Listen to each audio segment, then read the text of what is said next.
back here and that dog was running off with the container from my insure. I was like, I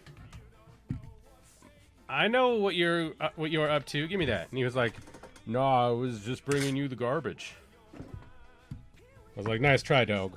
Nice try. What is this? Oh. I didn't have his number before. Thinking about it. What is this? What do you want?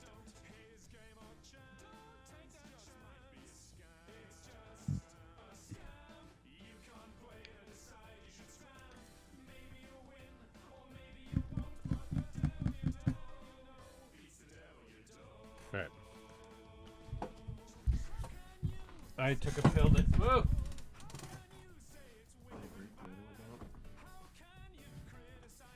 On my way, I'm sure.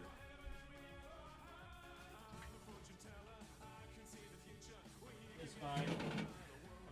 I don't deserve to have a chair with arms into whatever I am. I'm too lampe for a chair with arms. Get out of here.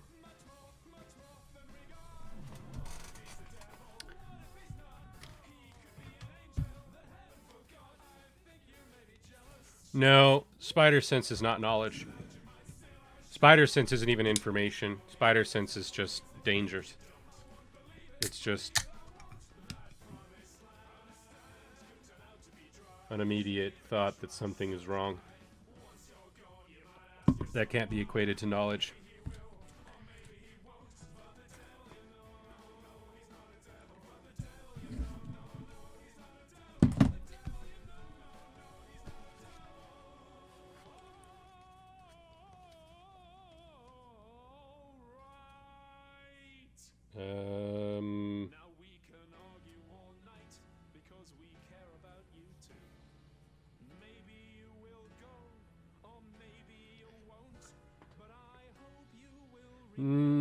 Yeah, but it's not knowledge.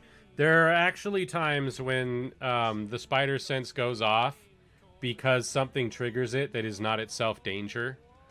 It's just something that triggers the sensation. It's a sensation. And a sensation is not itself information. It certainly isn't knowledge. It is empirical response, just like vision is. And in that case, it's also not spontaneous because it's triggered.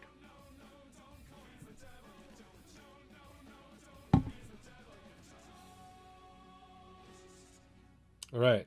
There's some German coming up, so brace yourself.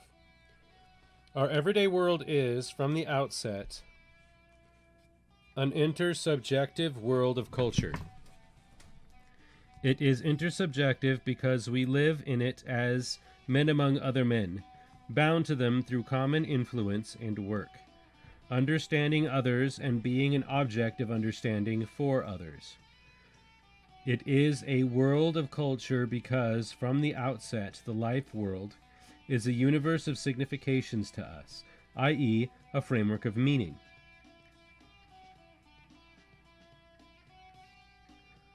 Or Zusammenhang, which we have to interpret,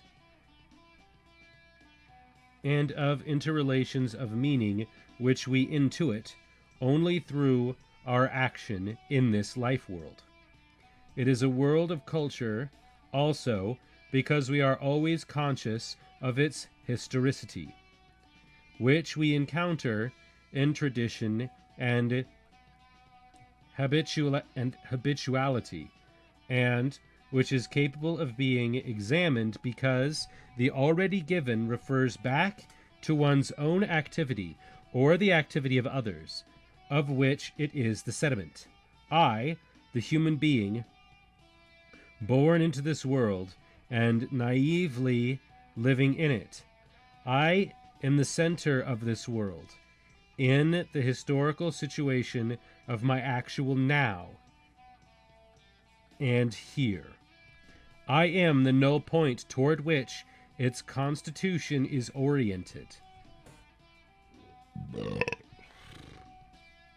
That is to say, this world has significance and meaning first of all by me and for me. That's Husserl, by the way. In what follows, we intend to try to clarify this topic by drawing from Husserl's course of ideas some fundamental consequences not found in his own writings for the knowledge of the structure of social sciences. This world, built around my own, I present itself for interpretation to me, being living naively within it. From the standpoint, everything has reference to my actual historical situation, or, as we can say, to my pragmatic interests which belong to the situation in which I find myself here and now. The place in which I am living has not significance for me as a geographical concept, but as my home. The objects of my daily use have significance in my implements, and the men to whom I stand in relationship are my kin, my friends, or strangers.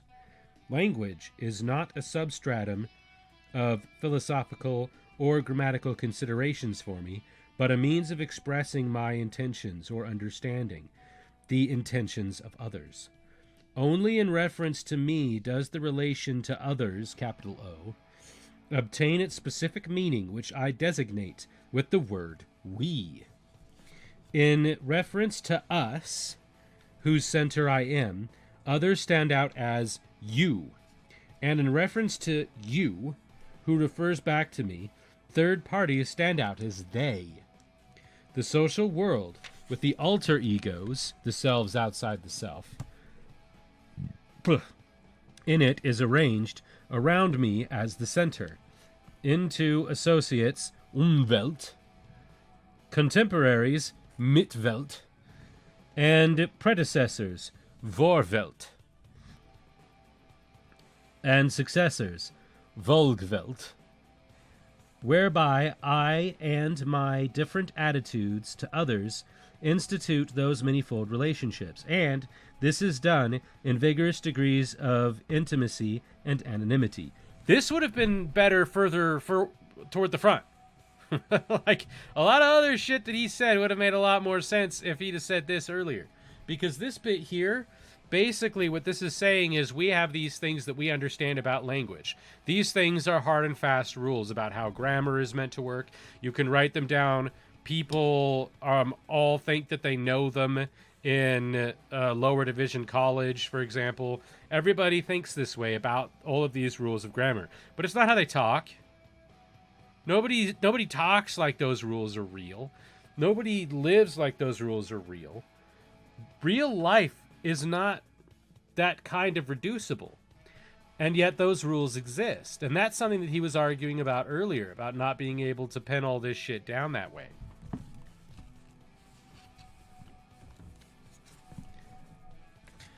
Furthermore, the life world is arranged into fields, or zentrum, of different relevance according to my current state of interest. Well, current state of interest, maybe. It's not how I'd phrase it, but yeah. Each one of which has its own peculiar center of density and fullness, and its open but interpretable horizons. In this connection, the categories of familiarity and strangeness, and the very important category of accessibility enter into consideration. This last category refers to the grouping of my environments according to 1.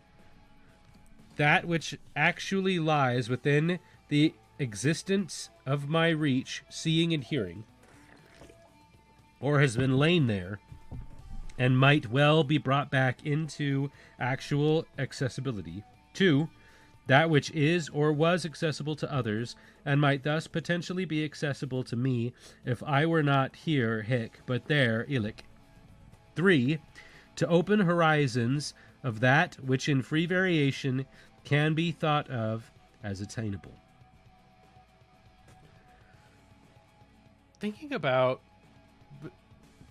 the not using Heidegger got their position because somebody else was chased out, and then Heidegger was a figure that, while claiming to identify with the resistance against the Nazis, had a lot of things to say that were pro-national, for example, a lot of other things like that that made him an unsavory figure, or at least a very complicated one.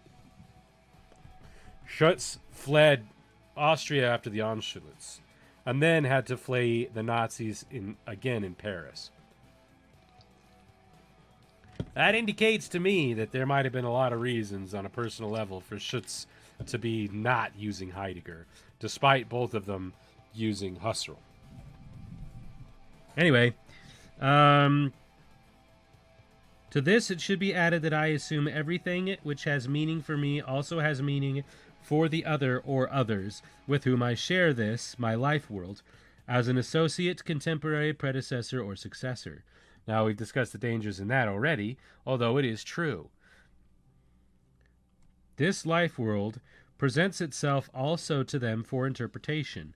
I know what their perspectives of relevance and the horizons of familiarity or strangeness. Indeed, I also know, with segments of my meaningful life, I belong to the life world of others as others belong to my life world.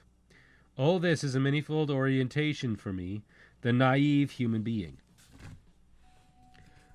I posit meaningful acts in the expectation that others will interpret them meaningfully, and my schema of positioning is oriented with respect to the other's schema of interpretation. On the other hand, I can examine everything which, as a product of others, presents itself to me for meaningful interpretation as to be meaningful, which the other who has produced it may have connected with it. Thus, on these reciprocal acts of positing meaningful and interpretation of meaning, my social world of mundane intersubjectivity is built, and is also the social world of others, and all other social and cultural phenomena are founded upon it. All this is self-evident to me in my naive life, just as it is self-evident to me that the world actually exists, and that it is actually thus, as I experience it, apart from deceptions which subsequently, in the course of experience, prove to be mere appearances. No motive exists for me, the naive person, to raise the transcendental question concerning the actuality of the world, or concerning the reality of the alter ego, or to make the jump into the reduced sphere. You could really stand to cut back on some of these fucking conjunctions, like end a sentence occasionally, man. Rather, he posits this world in a general thesis as meaningfully valid for him, with all that he finds in it, with all natural things, with all living beings, especially with human beings, and with meaningful products of all sorts, tools, symbols, language, systems, works of art, etc. Hence, the naively living person, we are speaking of healthy grown-ups and wide-awake human beings, automatically has to hand, so to speak, the meaningful complexes which are valid for him. From things inherited and learned from the manifold sedimentations of tradition, habituality, and his own previously constituted meaning, which can be retained and reactivated, his store of experience in his life world is built up as a closed, meaningful complex. It's the socially constructed reality that they take to be everyday life. That's what I'd say. And Luckman literally said it. Luckman literally said that. That's from Berger and Luckman. This complex... Oh, the air conditioner just kicked on. Oh, that is nice. Oh, these lights are so hot. Is normally unproblematic for him, and it remains controllable by him in such a way that his momentary interests selects from this store of experience those things which are relevant to the demand of the situation. The experience of the life world has its special style of verification. This style results from the process of the harmonization of all single experiences. It is co-constituted, last but not least, by the perspectives of relevance and by the horizons of interest which are to be explicated. All that has been said so far, however, is no more than chapter headings for an extensive exploration. For the present, it will suffice to keep firmly in mind that a special motivation is needed in order to induce the naive person even to pose the question concerning the meaningful structure of his life world, even within the general thesis. Why? If that one sentence can be stated as something that somebody knows, why Zizek at all? Like, why did Zizek need to do anything if Schutz could just get away with that sentence? You know what I mean? I feel like there might have been like a huge intellectual decline over the 20 years after this was done. I feel like Zizek should have been able to start much further along in his project than he had to if this is what's coming out of here. Or special conditions of interest demands a transition from the naive attitude to a reflection of the higher one. So-called rational action. Oh, don't get me started, Schutz. Don't get me started. Can be given as an example of the latter. Rational action is given when all the ends of the action and all the means which will lead to it are clearly and distinctly presented, as, for example, in the case of economic action.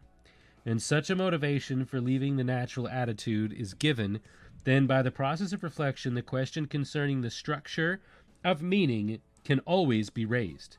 One can always reactivate the process which has brought up the sediments of meaning, and one can explain the intentionalities of the perspectives of relevance and the horizons of interest.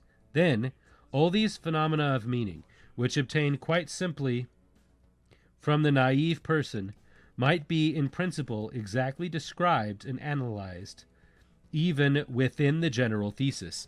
That's ethnography. That's what we do. This is what we do in ethnography, right there, what was just described. To accomplish this on the level of mundane intersubjectivity is the task of the mundane cultural sciences, and to clarify their specific methods is precisely part of the constitutive phenomenology of the natural attitude of which we have been speaking. Whether one will call this science intentional psychology, or better, general sociology, since it must always be referred back to mundane intersubjectivity, is quite a secondary question. Well, if it's a question about whether or not I get paid, I beg to differ. But only because no one's paying me. All science presumes a special attitude of the person carrying on science. It is the attitude of the disinterested observer. In this manner, it is distinguished above all from the attitude of the person who lives naively in the life world, and who has an eminently practical interest in it. With this transition to the attitude, however, all categories of experience of the life world undergo a fundamental modification. As a disinterested observer, not as a private person, which certainly he also is, the scientist does not participate in the life world as an actor, and is no longer carried along the living stream of intentionalities. The person living naively in the life world can become, as we have said, motivated so as to raise the question concerning the structure of its meaning. But, although he reflects in this manner, he in no way loses the practical interest in it, and he still remains the center, the null point of this world, which is oriented with regard to him. Old-timey versions.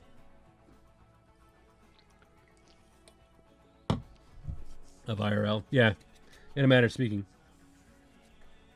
Where were we? With this null point... No, right here. But to make up his mind to observe scientifically This life world means to determine no longer to place himself and his own condition of interest as the center of the world, but to substitute another null point for orientation of the phenomena of the life world. That's apparently a quote. I couldn't prove that. Maybe Alfred is quoting himself, so he didn't feel the need to cite it. I don't know. With this null point is how it comes to be constituted as a type, economic man, subjective law, etc. Depends upon a particular problem situation, which the scientist has chosen. The life world, as an object of scientific investigation, will be for the investigator, quo scientist, predominantly the life world of the other, the observed. This does not alter the fact that the scientist, who is also a human being, among other human beings in this single and uniform life world, and whose scientific work is, in itself, a working together with others, capital O,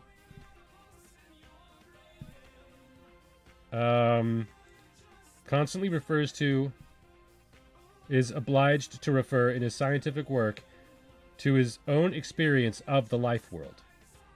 It must always be clear, borne in the mind, that the disinterested observer has to be certain, has to a certain extent departed from the living stream of intentionalities.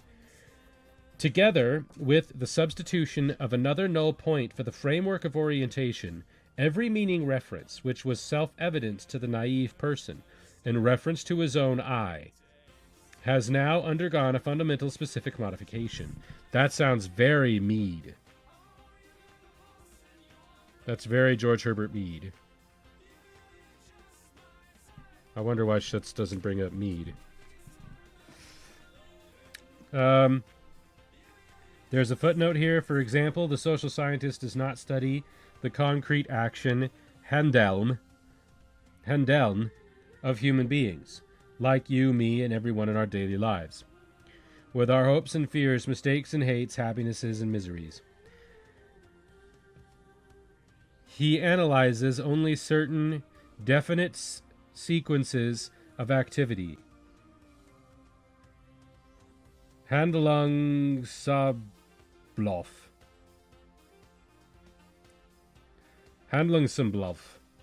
as types, with their means and relations to their chains of motivation. And he constructs, obviously according to quite different structural laws,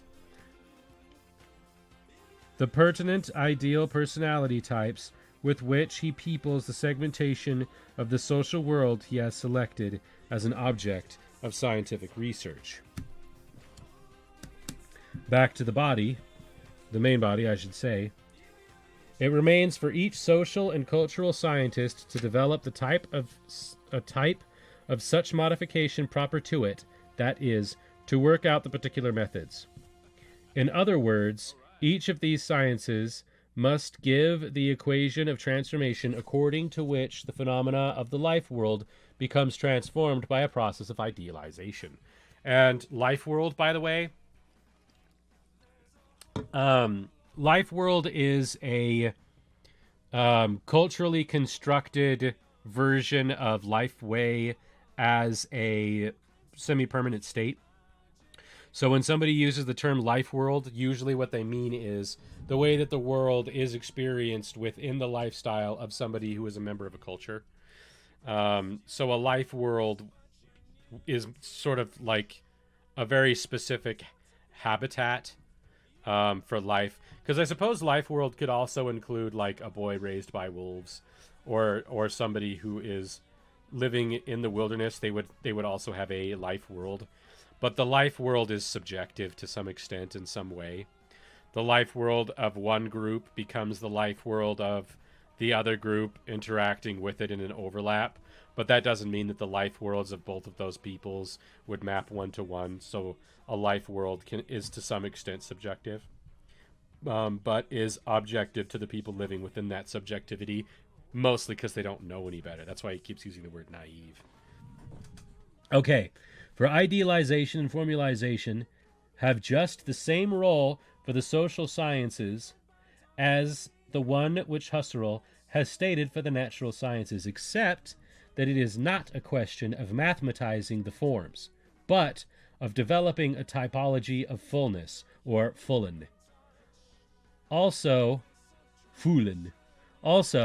in the social sciences, the imminent danger exists that their idealizations, in this case typologies, will not be considered as methods, but of true being. Indeed, this danger is even greater in the sciences which deal with the human being and his life world, because they are always obliged to work with a highly complex material involving types of higher order. This material does not refer back immediately to the subjective activity of individuals, which is always the chief problem if it is in the sphere of mundane apprehension. In relation to these problems, it is the great contribution of Max Weber in his, Verstandsoziologie, to have given the principles of the method which attempts to explain all social phenomenon in the broader sense. This makes me want to read Weber. Thus, I bet I'd like Weber better than this, frankly, although this is good and important. Thus, all objects of the cultural sciences in relation to the intended meaning which the actor connects with his action, at the same time, he is given the main characteristics of the style of the method in these sciences, in his theory of the ideal type, and its laws of formation. But it seems to me these methods can only become fully intelligible by means of far-reaching investigations of a constitutive phenomenology of the natural attitude. Such a science will find more than a guide in Husserl's investigations in the area of transcendental phenomenology, for, as we have already said, in essence, all analyses carried out the phenomenological reduction must retain their validation in the correlates of the phenomena investigated within the natural sphere. Makes me wonder if you could do that. Could you take, say, Derrida and go over Derrida using Husserlian methodology, and then compare and contrast twice in a row again? Compare and contrast the results of Derrida's work and your result of doing the same thing with Husserl. And I imagine the answer is probably yes.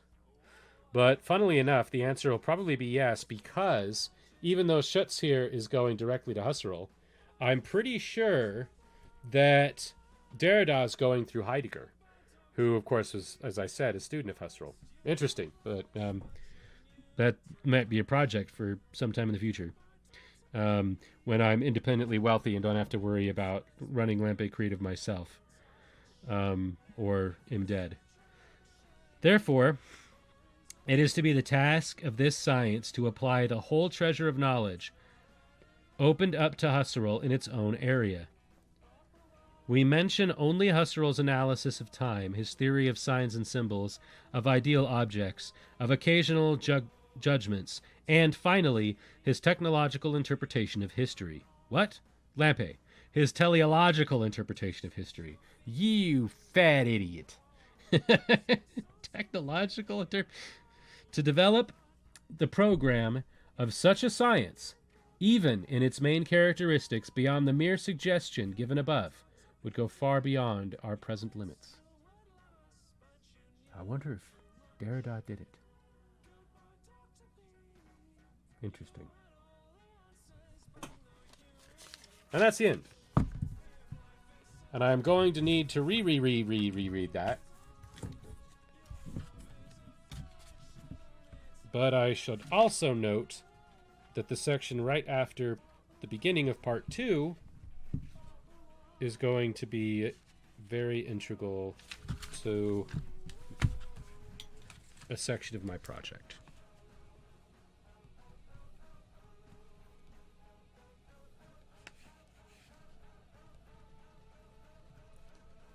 The citations written on this card are perplexing, And if I do not do this work quickly and efficiently, I will not remember what those shorthands mean, and I will be pissed. Pissed. And hopefully that will teach me not to make those kinds of mistakes in the future. Now, I would ask if there were any questions, but the chat consists entirely of one person who is also fixing their car. So I don't imagine it's very important. Eventually this will be on YouTube, and no one will make any comments because no one will watch it.